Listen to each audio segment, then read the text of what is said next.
Hey folks, thanks for joining me again. We are back out on the trail. One of my favorite things to do is to solo hike, but it is important if you're solo hiking to follow a few safety guidelines, and that's kind of what we're going to talk about today. Number one, obviously you're going to let somebody know where you're going, what trail you're going to be at, and what time you're expected to be at. Number two, if I'm solo hiking, I am always carrying some kind of little bit of a rescue survival kit with me, no matter, if it's a trail I know pretty well, I'm still carrying at least a few bare basics. Now, what I carry is going to vary depending on what kind of trail I'm doing, if it's a trail I know, if it's a trail I've been on before, or if it's brand new to me, and also somewhat for the climate. Today, I'm just going to show you some of the basics. It's going to vary, of course, but these are some of the things that I typically carry with me. Stay with me now.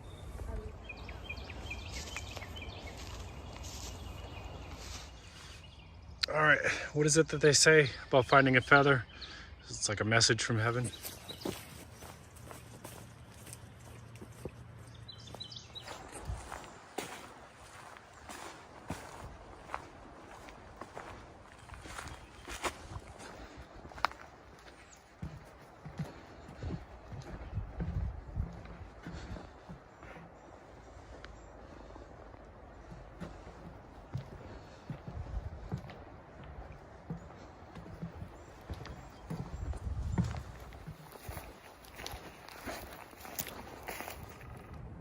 All right, so that trail actually ended up only being about 2 miles round trip. So there really wasn't a good spot for me I was gonna break down my pack out on the trail. I decided to head on over to this little rest spot here so we can spread out before I go on my next little hike.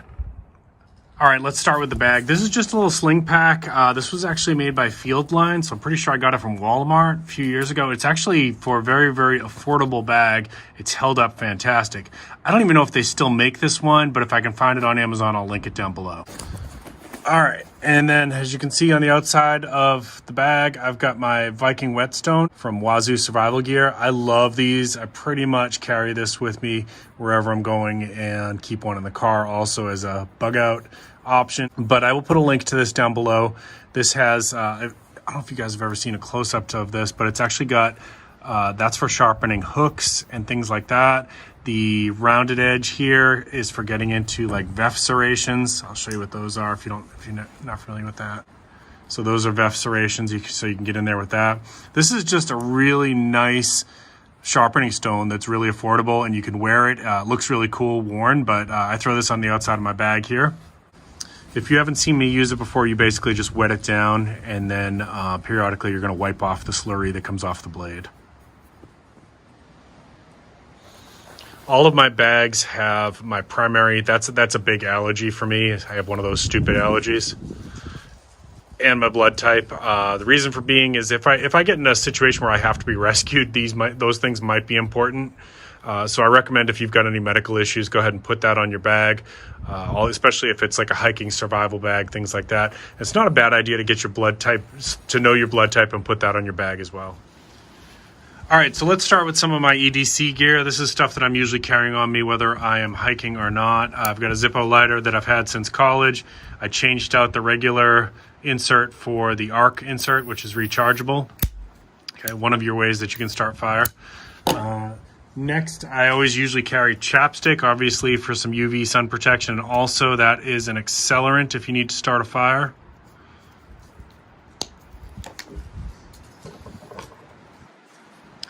The knife that I carry really just kind of depends on my mood. Giving you a couple examples here. Definitely not all of my knives, but some of the ones that you probably have seen me use in my videos. My sunglasses are UV protection and ANSI rated for scratch and impact. On my keychain, I've got the Gerber Shard. I love this little multi-tool. And these little pill containers are actually really handy to throw on your keychain. Just know that you probably shouldn't put your medication in there because in some states it's illegal to carry around medication without a label. So I'll show you some of the stuff that I do have in mine. Okay, so I got an emergency $20 bill in there. Always carry cash. If you're not carrying a little bit of cash, can you really call yourself a prepper? And then in this one here, I keep a little fire starter from Wazoo Survival Gear. Okay, there's the ferrocene rod with the ceramic fire starter. You've seen some videos where I've used that.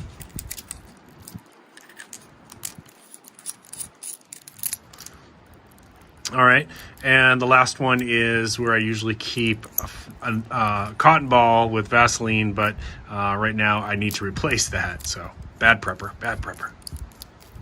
And then some kind of flashlight. This is the Powertac Valor. I have a coupon code for that as well. So for all the Wazoo stuff that I'm going to show you today, I have coupon code for it down below to save you a little bit of money. Powertac flashlights, I also have a coupon code. Check down below.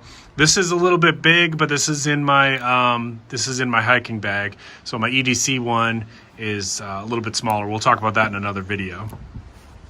All right, then let's go into the next piece of kit, which is when I'm hiking, I'm usually carrying this. Has become my new hiking hat, the Wazoo Survival Gear hat and cash cap. And in here, you really can personalize this. So if you haven't seen these before, the inside has high reflective tape and blaze orange, so you could use that to signal or mark your location.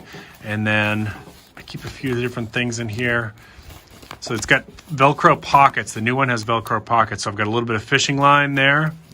Okay. And you really can customize this. This here, I've got two little mini glow sticks. One is the yellow and the other one is the red. And the reason why you might have some red light is if you wanted to look at something up close at nighttime without ruining your night vision. In here, I've got...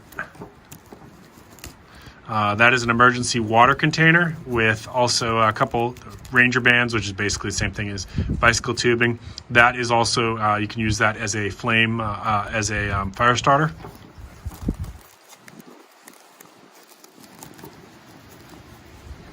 Here. Okay, in here we've got a little bit of cordage and a little bit of duct tape, or whatever they call that, Gorilla tape. Sorry, those might be proprietary names. My bad. That is strong tape, folks. That is that is strong tape. All right, and the last little piece of kit I keep in my hat here is that's the little mini fishing kit. And if you watched my video, I showed you that I customized it a little bit. I added a little piece of cork as a floater. Okay. Now, if you can get your hands on it, a little trail map is helpful too. Definitely helps to orient. Contoured maps are definitely even better, but you probably need to learn how to do that if you're not already familiar with it. Any lay person can read this. All right, unless I'm only going out for an hour or two, or predicted to only go out for an hour or two, I almost always got this with me. This is a military spec ripstop poncho. I will see if I can find something similar to this. I bought this years ago. But I'm sure they're similar. I like this one because it's got the grommets, so you can actually make a little makeshift shelter with it as well. And it's a ripstop material, so if it starts to get a little tear, a lot of times you're okay because it'll stop at a certain point. So this has held up really well. Get yourself a decent compass. This one's kind of middle of the road. I really would like to get something a little bit nicer than this, but this is what I got for now. This one's also got a magnifying glass on there, which you can use for what, folks? That's right, starting fires. All right, I usually have either a buff on my head or in my pack, or sometimes both. This is the Wazoo Survival Gear foraging buff. And buffs are just multi-purpose. You can do all kinds of cool stuff with them. You can gather water. You can certainly cool off with them. You can protect your head from the sun. If you got a bald head like me, that's probably something that you need. All right, and I did a video where I showed that you probably could use some, I like to keep some paracord on me for shelter building or bushcrafting, whatever you're gonna use it for. This, I like the blaze orange for my hiking. I don't need to be stealthy when I'm hiking.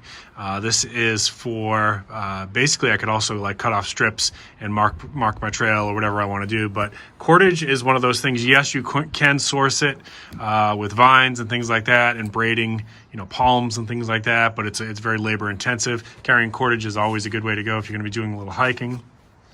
How much water I bring with me really depends on where I'm going, right? So like I've done a few desert hikes. If I'm going to do a desert hike, I pretty much am going to carry a gallon in my pack, which means I'm going to be using a bigger pack than that one that I've got. And I'm going to keep at least a gallon in the car. And that's just for like a little 2-hour hike. Where I usually go here in South Carolina, kind of depends. If I'm doing a 2-hour hike, usually this is all I'm bringing with me, just this little clean canteen. These single-walled clean canteens can also be used to boil water in. If I'm doing a longer hike, sometimes I'll go with the Nalgene, and on any given day, like if I'm hiking for more than like 4 miles or whatever, I'm probably going to be carrying that. Okay, part of my EDCs, I usually carry a little bit of hand sanitizer as well, especially if I plan to be foraging or anything like that, or prepping a meal while I'm out there. It's good to have clean hands. You don't want to get sick. All right, I usually like to carry a Sharpie or one of the brands that's equivalent to a Sharpie. Can pretty much write on anything. Always a good idea if you're going to be solo hiking, carry a whistle. Now, you may be very experienced. You still can get lost. You still can get break your leg. You can fall and break your leg. You could get bit by a snake. You could be bit by an alligator. There's all kinds of things that could go wrong while you're out there. If you can't get yourself out, you're going to want a signal. And 3 short, 3 long, 3 short, over and over again. Just kind of space it out like every 10 minutes because you will tire out from that, believe it or not. This is a jet scream whistle, so this will actually should blow even when it gets wet. And also just a backup compass. This one is just like one of those ones you can tie onto your gear. Okay, you want either some kind of like filter, like a Sawyer, which is a really good system, or Life Straw. I would say it is a good system, but I would make that your absolute backup unless you're going to get the one that can be used with the Nalgene bottles. Those are pretty cool. Or just throw in a couple of water purification tablets. You can get these in the camping section of Wally Mart. Super cheap, and there's no reason to like throw a couple of these in every kit. All right, always want to throw in a few Band-Aids, and you know, it's up to you depending on your level of skill, how much classes you've taken in first aid. If I'm doing a day hike, to be honest with you, I kind of go by the Dave Canterbury method. If I can't fix it with duct tape and a rag, I need a helicopter evacuation. But I do cut my hands a lot when I'm out in the woods. You can see a bunch of them there because I like to reach into thorny areas and check stuff out and take pictures. So Band-Aids for me is a must, and this takes up no space and it's virtually no weight. So throw a few of those in your pack. What you decide to carry for your first aid kit is going to be up to you, you know, and your skill level, what you think you're going to need. So I'm not saying Band-Aids, just having a few Band-Aids is enough. I know how to do a lot of different things with like improvised bandages and things like that. So that's what I'm comfortable with for that. My bug out bag, my get out bag has a more in-depth kit. All right. I also keep a little bit of chewable aspirin.